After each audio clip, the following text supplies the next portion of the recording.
Kakak, begini. Ini beta mau tanya tentang sekarang ini kan virus corona menyebar semakin cepat. Dan itu berimbas juga pada kebaktian-kebaktian minggu di gereja. Sehingga kan sekarang banyak yang mengusulkan untuk menggunakan online ataupun beribadah dari rumah. Itu kira-kira menurut kakak kemana dampaknya bagi ketong orang Kristen? Ya memang ini situasi yang baru ya, mungkin belum pernah terjadi dalam sejarah ada seperti ini diakibatkan oleh penyakit. Walaupun memang aktivitas beribadah tidak bersama itu pernah ada dalam sejarah. Ya, misalnya pada saat zaman orang-orang komunis, banyak orang Kristen yang ibadah di ibadah bawah tanah, bahkan mereka bisa beribadah tanpa menyanyi dengan suara keluar. Mereka menyanyi dengan menyanyi dalam hati. Jadi pemimpin acaranya sudah kasih kita nyanyi Kidung Jemaat pas nomor 33 tuh ya di Palu nyanyi dalam hati. Lalu pernah terjadi juga di mana mereka punya perkumpulan bawah tanah itu terbongkar, lalu akhirnya mereka harus beribadah sendiri-sendiri di rumah masing-masing. Tapi pengurus-pengurus gerejanya itu bikin semacam liturgi ya. Tapi itu sudah ketat dengan jam 09.00 menyanyi lagu ini. Mereka sudah perkirakan menyanyi lagu ini kalau dalam suasana normal itu akan selesai jam berapa. 09:05 doa pembukaan. Doa pembukaan sudah ditulis. 09 lewat sekian itu doa pengakuan dosa. Nah, menyanyi lagi seperti itu.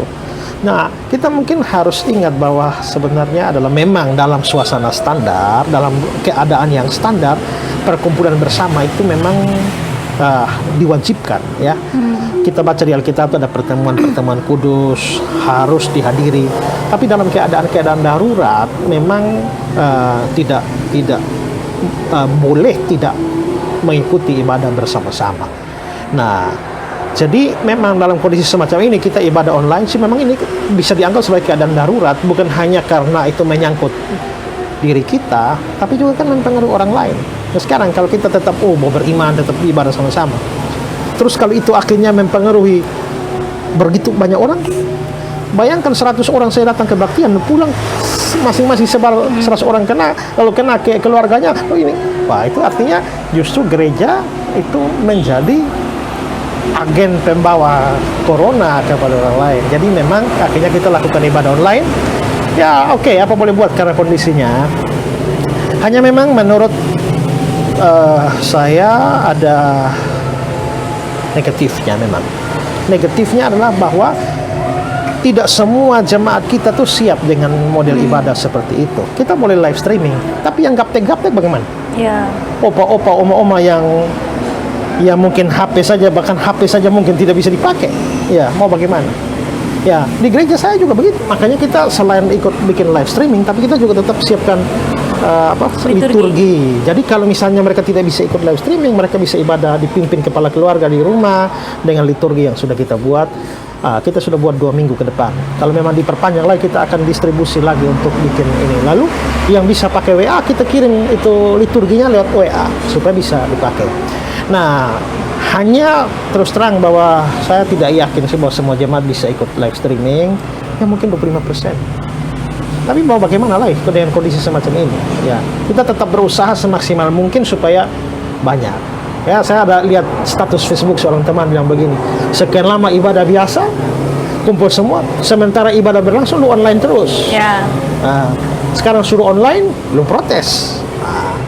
Jadi kita memang sekarang harus berusaha supaya kita memeras pikiran dan perlu mengembangkan cara-cara untuk bisa tetap memelihara persekutuan bersama orang Kristen di tengah situasi seperti ini. Tapi kalau menurut kakak kemana untuk mengangkat suasana? Karena kan kalau kita sendiri di rumah dengan kita di gereja satu kumpulan orang itu suasana untuk terangkat datang beribadah itu pasti berbeda. Ya memang itu secara psikologis juga mempengaruhi. Tapi memang kita tidak bisa tidak bisa mendapatkan sesuatu yang kita dapatkan bersama pada saat kita sendiri. Ya. Jadi memang di sini akhirnya kembali kepada kedewasaan rohani kita untuk sadar bahwa memang karena kondisi semacam ini ya sudah kita berusaha untuk mengkonsentrasikan diri dalam ibadah itu. itu mungkin akan lebih bagus kalau ibadahnya bersama dengan keluarga. Kalau bersama dengan keluarga kan kita tetap dalam suasana ibadah juga. Ya, hanya online ini kan orang bisa online dari rumah, atau orang bisa online di bawah pohon, orang bisa online dari dalam mobil, nah macam-macam. Nah memang itu bisa mempengaruhi konsentrasi. Tapi minimal kita lakukan sesuatu daripada tidak sama sekali. Gitu. Mungkin coba kakak kasih tips kira-kira bagaimana mempersiapkan diri dalam keluarga sebelum memulai ibadah itu di dalam rumah. Kita pertama semua mesti menyadari bahwa sebenarnya yang disebut gereja itu kan bukan gedung. Gereja itu adalah orang percaya. Coba kita pikir seandainya kita menjadi orang Kristen satu-satunya di satu wilayah di mana tidak ada orang Kristen sama sekali. Ya berarti ibadah kita sendiri kan. Ya sudah. Ini sebenarnya kalau kita sudah biasa saat teduh, ya sebenarnya tidak masalah. Nah, susahnya kalau kita tidak pernah saat teduh. Nah, kalau kita saat teduh, ya sudah terbiasa kita menyanyi, ya berdoa, membaca firman lalu berdoa. Saya kira tidak ada masalah yang terlalu berat. Ya, ingat juga bahwa kita tidak dilarang kebaktian. Yang dilarang adalah kebaktian bersama yang melibatkan banyak orang. Jadi ini tetap kebaktian, hanya memang gayanya, ya caranya, stylenya yang menjadi berbeda, gitu. Ya, memang sih ada banyak pro kontra tentang ini. Ada juga yang bilang, oh ini harusnya kita sama seperti gereja sudah masuk ke zaman Sadrak, Mesak, Abednego yang mestinya harus siap mati. Masalahnya kalau Sadrak, Mesak, Abednego dengan keputusan itu hanya mati sendiri kan? Ya, tidak membawa orang lain. Kalau kita sekarang dalam corona mau prinsip begitu, lu mau mati sendiri, jangan mau bawa orang lain kan begitu. Ya, jadi tidak bisa disamakan. Sikonnya juga zamannya Sadrak, Mesak, Abednego itu kan suruh itu mereka diperhadapkan pada penyembahan berhala. Tinggalkan Yahweh, sembah berhala. Ya. Kita ini kan bukan masalah kita menyembah beda berhala. Pilihan berarti kan waktu saat itu dan sekarang. Makanya menyamakan ini kasus ini dengan apa? Zamannya Sadrak, Mesak, Abednego itu terlalu berlebih-lebihan lah. Gitu. Ya, gimana dengan gerejanya Nona? Apa juga terapkan sistem online begini? Iya, jadi memang gerejanya baru mau rencana minggu ini, Kakak. Jadi semoga semua jemaat juga bisa menikmati dan seperti kakak bilang tuh. Nah ini yang menjadi kesulitan nih kan kalau hanya 2 minggu ke depan. Iya. Tapi katanya kan statusnya akan diperpanjang sampai 29 Mei. Dan itu berarti bahwa ini Jumat Agung kita lewat, Paskah kita lewat, perjamuan kita lewat, dan ini memang sangat mempengaruhi gereja. Ya, dalam banyak aspek yang mempengaruhi. Ya kita belum tahu bagaimana kita mesti lakukan, tapi kita lihatlah ke depan sambil terus berdoa. Mungkin dengan kita punya upaya social distancing ini bisa meredam, mengurangi dan bahkan sampai hilang. Ya, karena kalau ini berjalan lama pasti ada dampak buruk pada gereja, pasti ada. Nah, itu. Dampak buruk pada gereja ada, tapi kalau kita bertemu dampak buruknya lebih besar. Jadi kita bukan pada pilihan baik atau buruk. Meminimalkan dampak buruk. Ini hanya akan terjadi lah buruk atau buruk sekali. Ya. Nah kalau antara buruk dan buruk sekali pilih buruk saja. Kalau tidak ada pilihan baik kan. Nah, kalau ada pilihan baik ya pilih baik. Tapi ternyata pilihan itu tidak ada sekarang. Terus gimana pandangan Nona kalau ini? Kira-kira apa sih rencana Tuhan di balik ini semua? Nah itu kakak. Kalau sekarang nih mau pikir-pikir, di luar banyak isu bahwa ini ada karena oknum dan segala macam. Tetapi di luar semua itu memang segala sesuatu terjadi pasti atas kehendak Tuhan. Sebagai orang percaya kita menyikapi adalah yang menjalani kehidupan seperti yang saat ini kita jalani, mengikuti aturan, mengikuti petunjuk dari pemerintah, melakukan yang bagian yang kita bisa lakukan. Tapi pasti kan yang Tuhan izinkan pasti baik nanti di depan. Mungkin sekarang kita belum melihat. Ya, dan tidak kadang-kadang memang Tuhan mengizinkan kita mengetahui tujuan Dia di balik sesuatu yang buruk. Ya, kadang-kadang diizinkan kita tahu, kadang-kadang juga tidak diizinkan. Ya. Ya. Jadi kalau sekarang kira-kira pasti kita belum tahu. Kita tidak tahu apa tujuannya dan belum tentu Tuhan bukakan buat kita. Ya. Nah, Nah, tapi ya Roma 8:28, bila Allah turut bekerja dalam sesuatu mendatangkan kebaikan bagi kita, ya pasti dengan iman bahwa kita ini adalah orang percaya, ya pasti akan mendatangkan kebaikan. Apakah seluruh gereja di seluruh dunia sampai berhenti berbakti secara bersama-sama dan online? Ini perkara besar. Ya. Ya. Tidak mungkin tanpa rencana Tuhan yang baik buat gereja. Iya kan? Pasti ada lah. Tapi entah apa itu kan kita juga tidak tahu. Masih belum dibukakan. Ya. Pernah ada baca satu tulisan bahwa ini ada gereja yang baru direnovasi.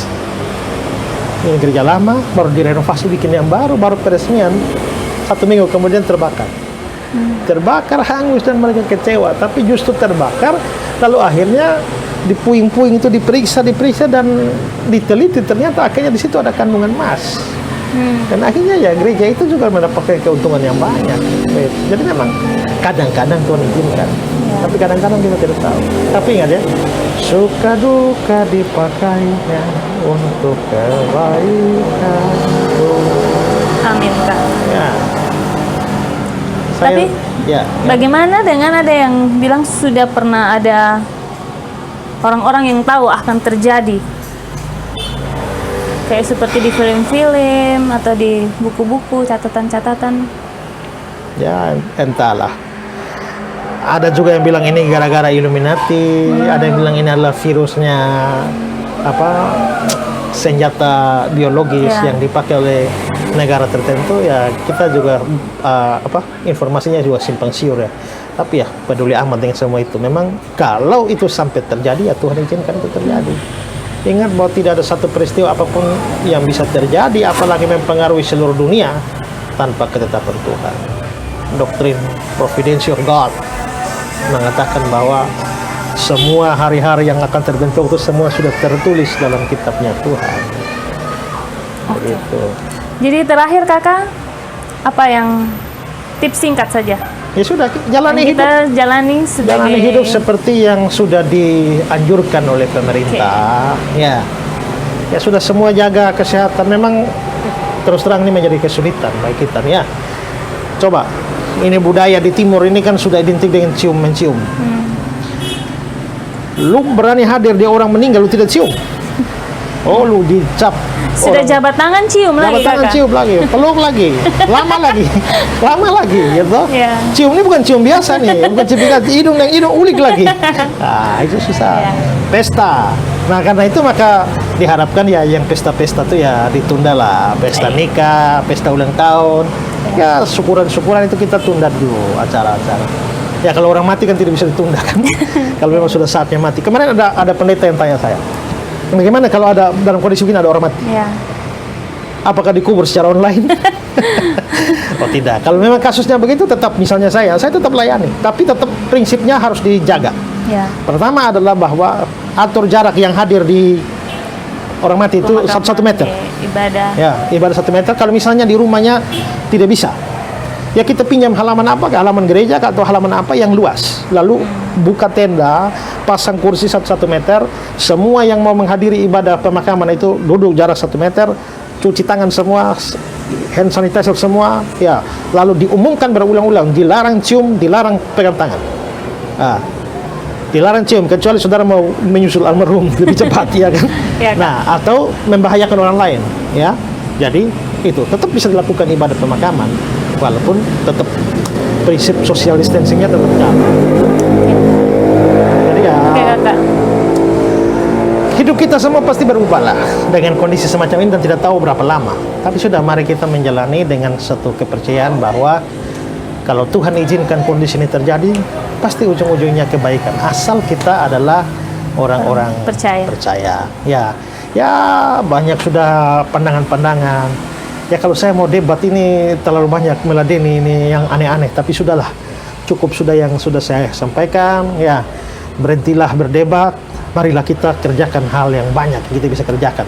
Dari rumah pun, dari dalam kesendirian pun kita bisa berdoa, baca Alkitab, ya, bikin video-video yang bisa di-sharing ke orang seperti yang kita kerjakan sekarang. Ya. Baik. Coba kalau tidak ada corona, mana pernah kita duduk ngobrol begini. Ini kan sisi positif dari corona. Ya, jadi kita bisa sharing-sharing seperti Kita ini menjalani, juga. kita nikmati, kita jalani dengan syukur dan Mungkin kadang-kadang suruh istirahat tidak bisa dengan cara apapun, ya sudah. Tuhan izinkan pakai corona untuk membuat dunia istirahat, ya kan? Gitu ya sudah. Ya, gitulah kira-kira yang kita bisa lakukan. Dan sahabat semua, mari tetap ingat, jangan takut tapi jangan bodoh. Ya, jangan takut, artinya kita tetap harus beriman kepada Tuhan bahwa apapun yang Tuhan izinkan pada kita membawa kebaikan. Ada orang yang tanya, lah kalau tiba-tiba orang kena corona terus mati, kebaikan Tuhan apa yang terjadi pada dia? Saya bilang, oh ada. Kebaikannya apa? Kamu cepat ketemu Tuhan di surga, kan lebih baik, ya kan? Tapi ingat, itu untuk khusus orang percaya. Oh ya, orang percaya. Kalau kita hanya orang Kristen KTP saja, ya mati tidak ketemu Tuhan, ya mati masuk neraka. Ya, jadi ya mari sudah jalani hidupnya kita. Pikirkan dalam kesendirian dan kesepianmu, apa yang kamu bisa lakukan bagi orang lain. Kemarin ada teman yang share, bagus. Dia bingung-bingung daripada sendiri-sendiri, dia isi uang banyak di OVO, lalu dia pesan makan. Misalnya pesan KFC tapi untuk drivernya. Driver Grab, betul kakak. Saya juga kan lihat bagus, ya. Jadi banyak hal tindakan kasih kita masih bisa lakukan, ya. Kumpul-kumpul pokok doa, sekian lama jarang-jarang berdoa buat orang lain. Telepon teman, ayo ada pokok doa apa, mari kita. Nah, itu hal-hal kecil yang bisa kita lakukan, tapi punya dampak. Begitu. Nah, saya saja ada kuliah S3. Tugas semua belum dikerjakan, ya gara-gara corona. Akhirnya apa? Sudah batal semua. Baru mau kerja, belum kerja satu tugas baru datang. Nah, gara-gara corona tidak kuliah, akhirnya tugas tidak datang. Begitu tugas tidak datang, kesempatan. Saya khotbah di mana-mana, video-video yang belum diupload itu kan numpuk, belum diedit. Ya, numpuk. Belum itu dikerjakan, video baru sudah ada, video baru ada. Kalau kamu sudah mau bikin ini, tapi ya sekarang dengan begini, video-video plan di luar stop, ya sudah editlah yang lama-lama, bikin video-video baru kayak begini yang bisa memotivasi kita, ya. Jadi sobat sekalian, mari sudah tidak usah berkelahi, tidak usah repot-repot memikirkan banyak hal lah. Kita mari sudah jalani hidup kita dengan apa adanya. Hidup adalah anugerah, tetap jalani hidup ini, terus melakukan yang terbaik. Ya, baik. Shalom, Tuhan berkati semua. Sebaiknya salam Nona. Rest at home daripada rest in peace. Rest in peace juga bagus itu. Ya, Rest at home.